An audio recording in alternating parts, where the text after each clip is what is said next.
Hello, everybody. I pray that you are doing well.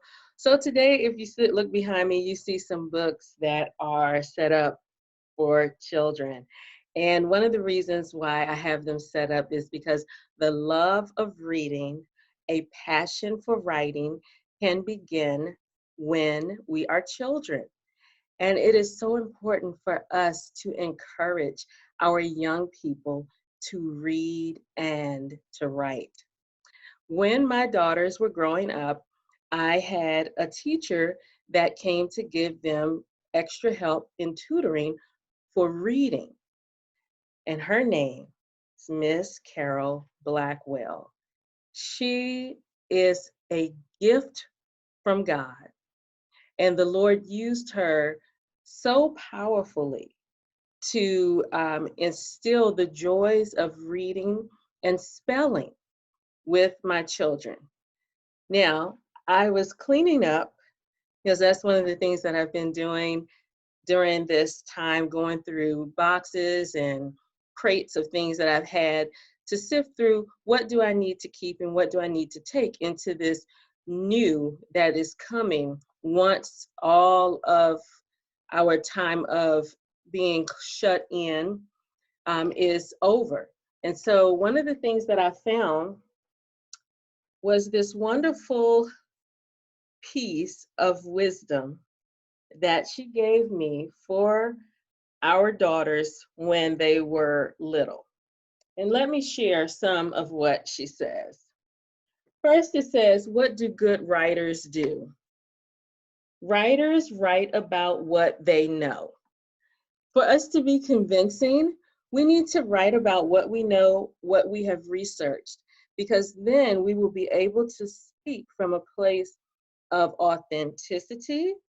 It will be believable, and we will be able to defend that which we have written. And a passion can come out of it as well, because when you know what you're talking about, you can speak with confidence about it. It says writers get ideas from other authors, and that is true as well. And as children of God, who do we get our ideas from? He is the author and the finisher of our faith.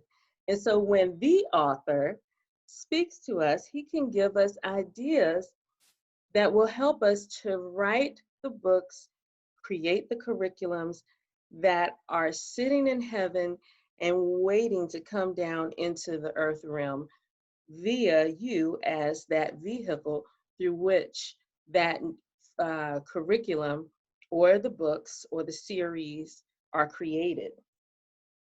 And we can also learn from others because we can look at what genres are out there, what types of information are our young people, or whatever your particular market is, what are they consuming, what is selling well.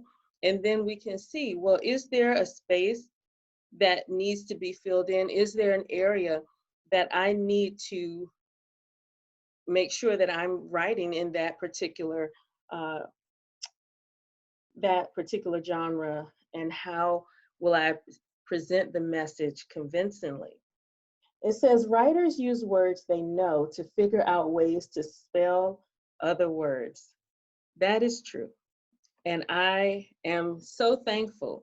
I was telling my children that when I was growing up, we always had dictionaries everywhere. I still have dictionaries because although it is wonderful to have the spell check on the phones and on your devices, sometimes it puts in the wrong word and all the auto check.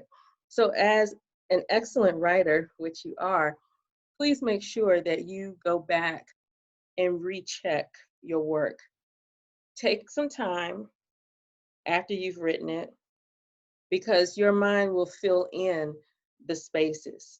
Even when you send it off to have someone else to edit for you, to proofread, once you get it back, you want to go back through again and just double check to make sure that, for instance, there, we know three, there, and there, right? And we want to make sure that the spelling is correct. So always feel free to revert back to using the actual dictionary. And another note on dictionaries. I enjoy going to libraries when they are having their book sales. I have collections of dictionaries from different years. When you go back and you look at the older dictionaries and you come through time, you will begin to see how the meanings of some of the words have changed or how some have been removed from the dictionary. There wasn't anything wrong with those particular words, but just through the usage of time, the passage of time, and maybe the way the words were used, they are no longer in the current version. So sometimes I go back and look at older dictionaries to see some of the words there. Writers try to spell words they don't know how to spell. And it says they use different ways to spell the word, and they always do the best they can. We cannot let writing and spelling, as far as with our young people, if you have a young person that you are trying to encourage to write, tell them to write. Get the ideas out. They can go back later and correct the spelling. But they also don't want to stop writing because they say, oh, I'm not a good speller. I don't know how to spell. We can work on it. And that's one of the things that good writers do. They don't let their ability to spell hinder them from being a good writer. Instead, they learn how to spell, they learn how to communicate their ideas, and they have the proper tools around themselves to make sure that they can correct any spelling errors. But I was really touched by this, and I just wanted to share. This was something that my Miss Blackwell gave to my daughters to encourage them, because a lot of times when children are younger and they're taking spelling tests, and if they're phonetically, it may sound different than how it is spelled. And it could become very discouraging if children are receiving low marks on their spelling tests, yet they have vivid, vibrant imaginations, and they're able to create stories, whether they say it in, they might tell them in an oral fashion, or they write them out and they draw the illustrations, but the spelling is not correct.